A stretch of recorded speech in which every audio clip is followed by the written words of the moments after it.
objetivo da minha vida? Todos fazemos essa pergunta em algum momento. Neste programa, vamos abordar o tema Os Objetivos da Vida. Faz mais sentido cuidar apenas da vida material?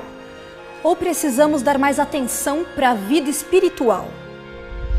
Muitas pessoas se perguntam qual o objetivo da vida?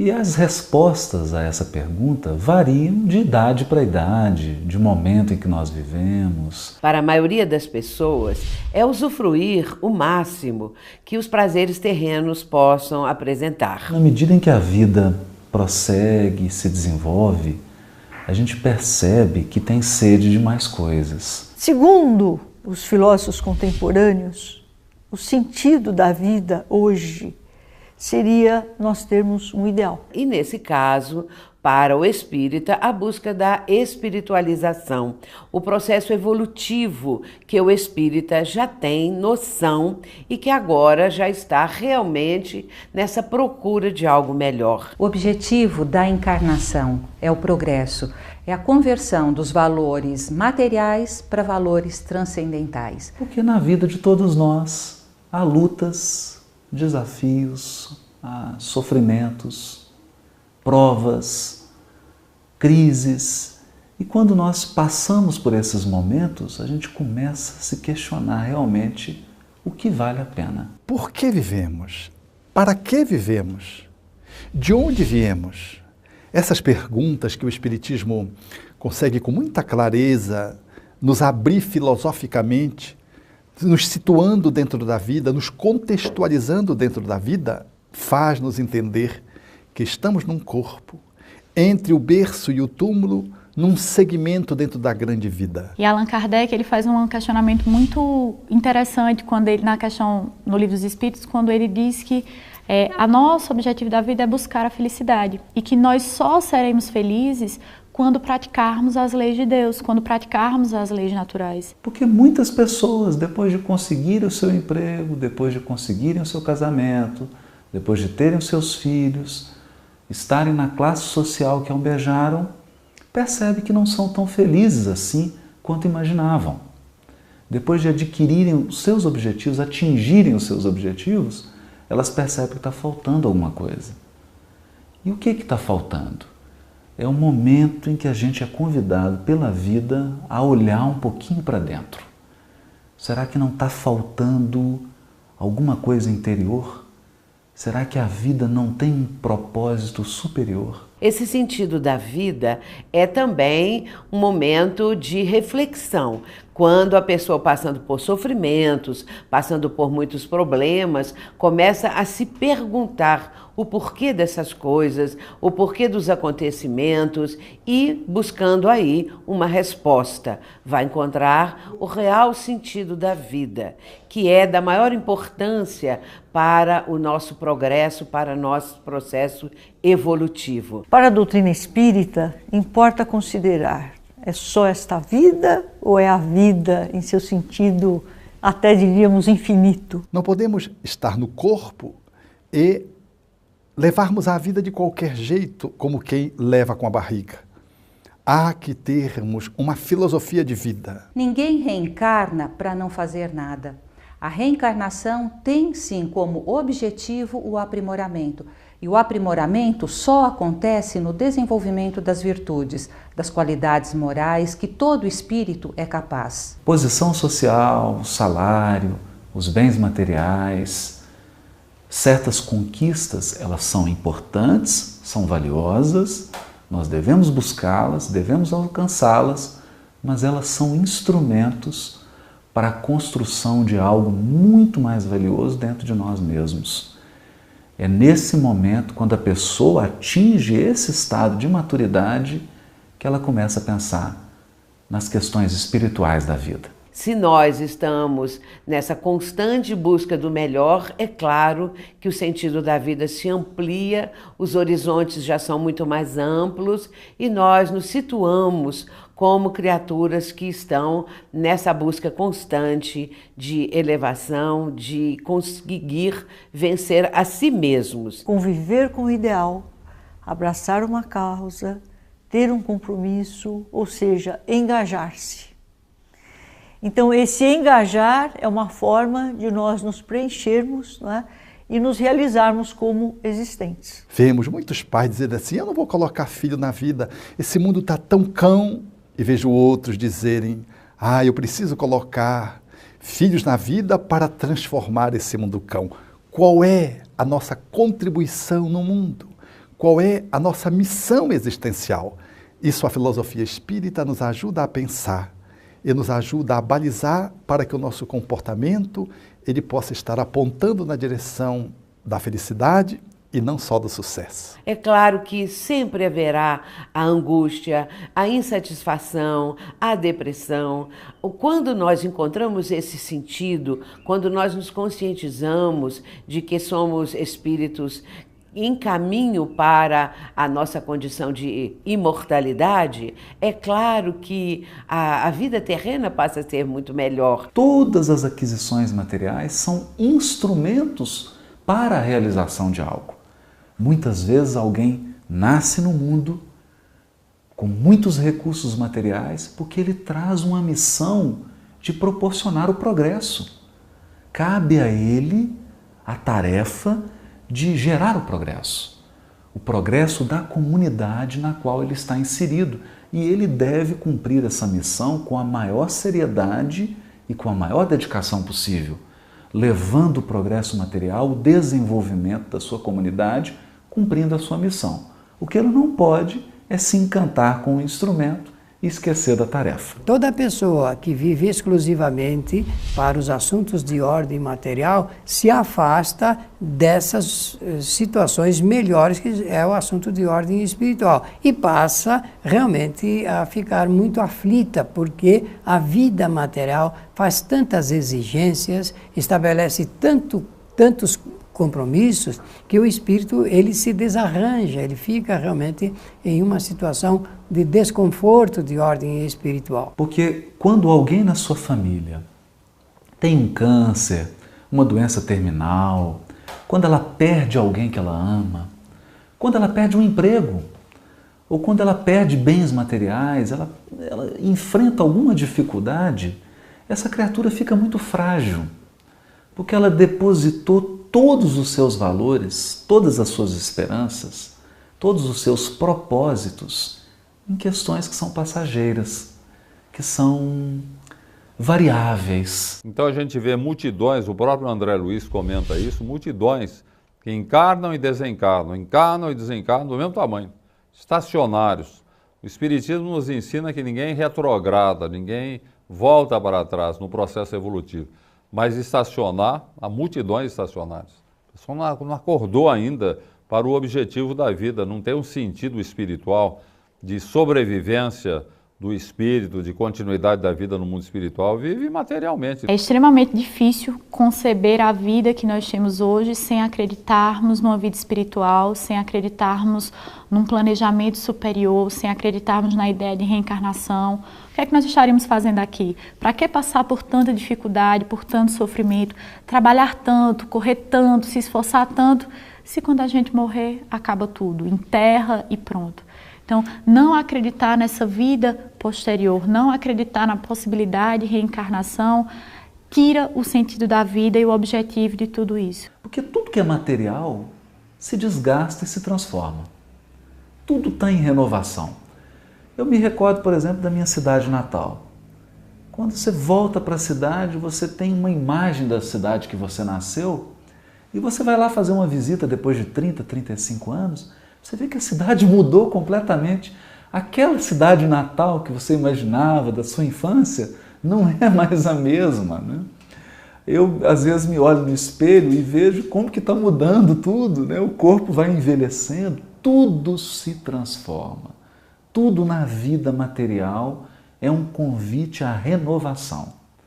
De modo que a criatura que se isolou da realidade espiritual da vida, esqueceu dos propósitos espirituais, ela se fragiliza, porque em meio a essa mudança, em meio a essa transformação incessante, ela não encontra piso, ela não encontra segurança. A gente vê no próprio processo mediúnico a manifestação de espíritas desencarnados lamentando o tempo perdido, né?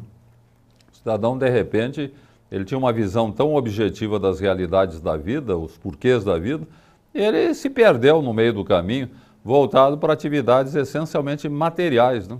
Procurando coisas que ele vai ter que deixar quando ele retornar à espiritualidade, esquecendo-se da recomendação fundamental de Jesus, que nós devemos buscar aqueles tesouros que as traças e a ferrugem não corroem, nem os ladrões roubam, aquele tesouro que é formado por valores espirituais, intelectuais, é o nosso crescimento. Se você não vive assim, você está tendo um sentido materialista de vida. É o que acontece, infelizmente, com a maior parte das pessoas. Então é preciso reconectar-se com esses propósitos interiores, voltar a enxergar um sentido espiritual da existência e entrar em contato novamente com essa força interior que é a única capaz de nos sustentar nos momentos desafiadores da existência. Vamos fazer um intervalo e logo voltamos para discutir os objetivos da vida. Fique conosco!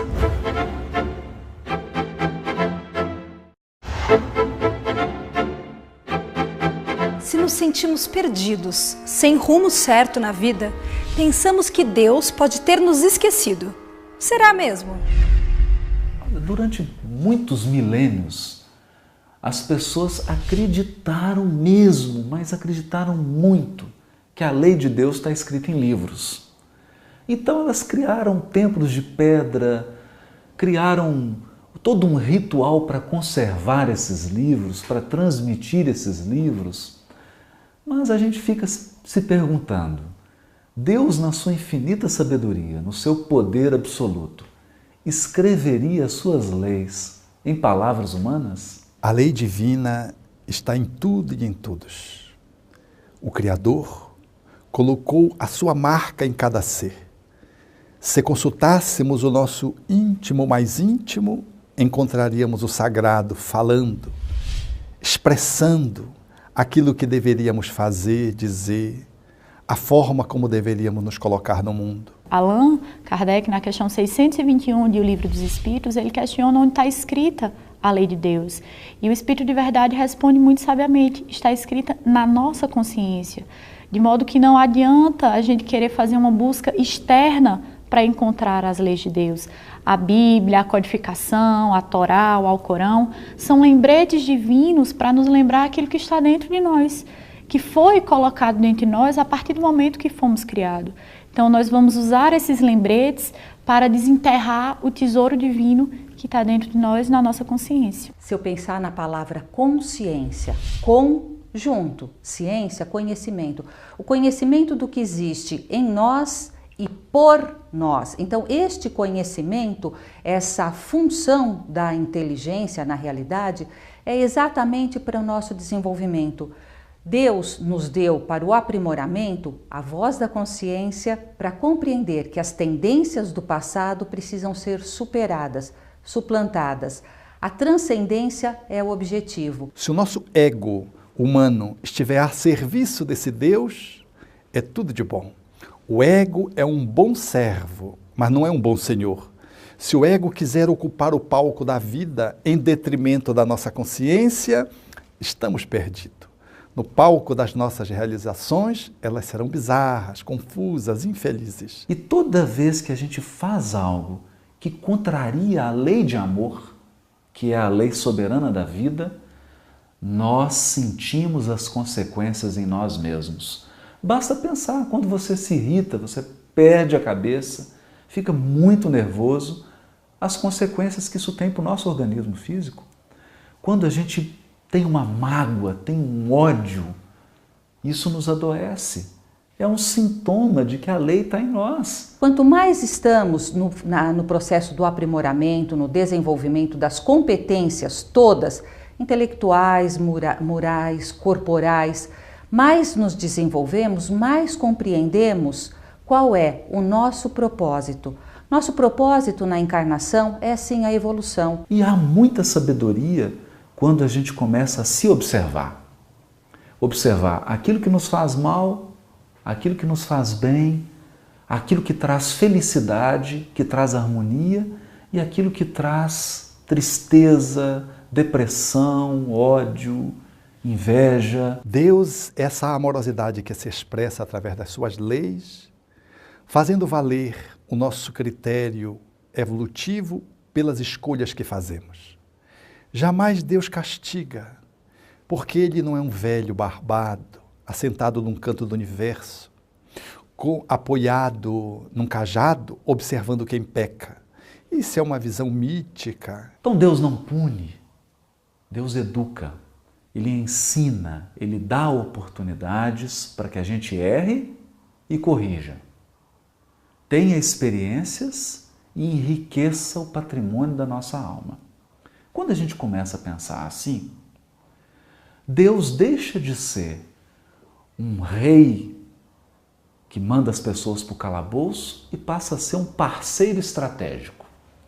Alguém que acompanha a nossa vida, que acompanha as nossas decisões, acompanha os nossos equívocos e nos ajuda, porque o Criador sabe que quando a gente comete um equívoco, nós estamos num largo processo de aprendizado. Deus, bem disse os espíritos Allan Kardec, é inteligência suprema. Bem disse João, é amor. E com mais sabedoria disse Allan Kardec, que é Deus e não quem é Deus. Para descaracterizar que Deus não é um homem, portanto, é o homem quem castiga, quem premia. Deus, portanto, não está nos observando para ver quem peca. Deus é o amor, que nos criou por amor, e deixa que por amor nos coloquemos no mundo. Ele nos dá o livre-arbítrio para que a gente possa escolher o que nós queremos e o que nós desejamos passar. E Ele também nos deixa sofrer, não no sentido de punição, mas que nós consigamos entender os erros praticados. Se eu imprimo uma velocidade inadequada num veículo e perco o controle do veículo, eu não fui castigado por Deus. Eu simplesmente experimentei a consequência de uma decisão, a consequência de uma ação. E isso pode ser trágico. Eu posso perder a minha vida por conta de uma decisão. Aliás, uma decisão de 2 segundos pode trazer consequências de 1000 anos. Isso nos ensina que nós devemos pensar sobre as nossas escolhas, sobre o que a gente quer, educar o nosso desejo e começar a utilizar esse grande consultor que é Deus, esse Pai amoroso que está ao nosso lado o tempo todo. Deus não castiga, Deus não premia, porque Ele não tem as qualidades humanas. Estes sentimentos nos pertencem. Deus, infinitamente justo e bom, nos oferece oportunidade para a evolução. Isso também os bons espíritos. A todo momento que nós fizermos uma prece sincera e pedir ajuda aos benfeitores espirituais, ou guia espiritual, ou anjo da guarda, ele sempre nos auxiliará e nos inspirará para que nós possamos retomar o caminho que por ora nós saímos. Então nós temos que ter na divindade a certeza de que um pai jamais esquece o seu filho. Como explicar uma criança de 3 anos com um câncer terminal? Como explicar alguém que nasce com paralisia cerebral? Como explicar alguém que fez tudo certo?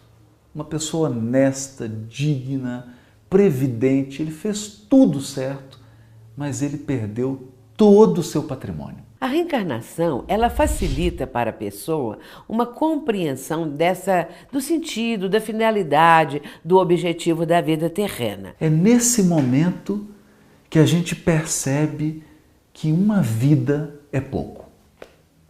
Uma vida é insuficiente para explicar a complexidade da existência.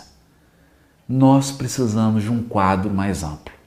E esse quadro mais amplo são as vidas sucessivas. Quando nós sabemos que esta vida é uma passagem, é um momento do eterno, nós modificamos os nossos valores, a nossa visão, a nossa concepção existencial. Quanto mais desenvolvemos a nossa inteligência, a nossa competência, a nossa consciência, mais fazemos a conversão de valores materiais para valores transcendentes. É da lei natural a lei de evolução. Então todos nós iremos evoluir. Evolui-se pela dor? Também. A proposta é que só pela dor se evolua? Não. A evolução, o progresso espiritual deve acontecer pela aprendizagem.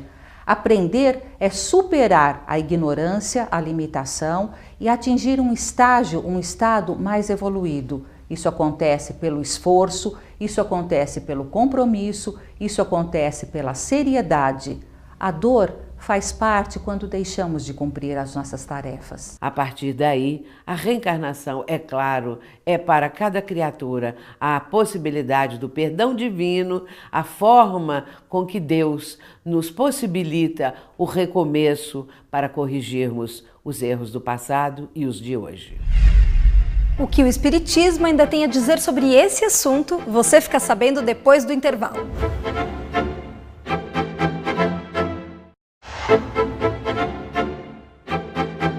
Estamos de volta, hoje falando sobre os objetivos da vida física e da vida espiritual.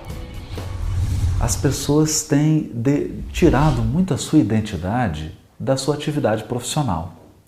Então você pergunta para uma pessoa assim, quem é você? Ele fala, eu sou médico, eu sou juiz de direito, eu sou advogado, eu sou veterinário, eu sou agricultor, eu sou empresário. E na verdade isso não é o que você é o que você faz, uma parte da sua vida.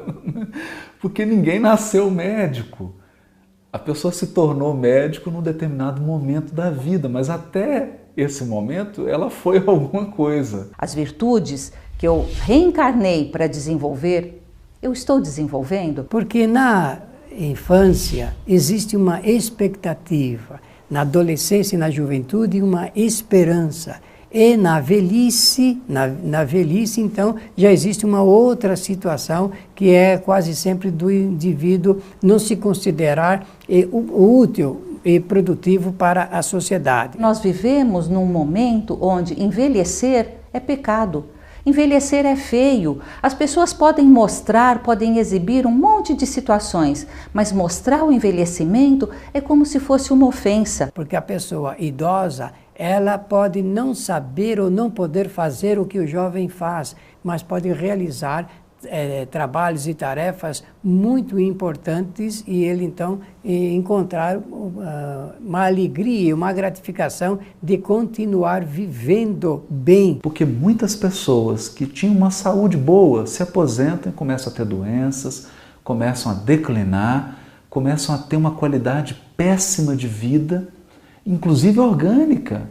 Qualidade orgânica cai enormemente porque saiu da sua atividade profissional. Eu preciso perguntar-me, o que eu desejo nesta fase? Como eu estou nesta fase da minha vida? Eu posso aprimorar-me? O que eu ainda posso construir? O que eu posso melhorar para o mundo? Quais são as competências que eu posso auxiliar no desenvolvimento? Porque a vida é muito rica, ela tem muitas possibilidades e depois da aposentadoria nós podemos viver emoções únicas que só a aposentadoria proporciona. Em todo momento o espírito ele aprende, porque ele faz experiências diferentes em todos os estágios da vida material. No Livro dos Espíritos, na questão 886, Allan Kardec pergunta aos benfeitores espirituais qual é o sentido da palavra caridade e como a entendia Jesus.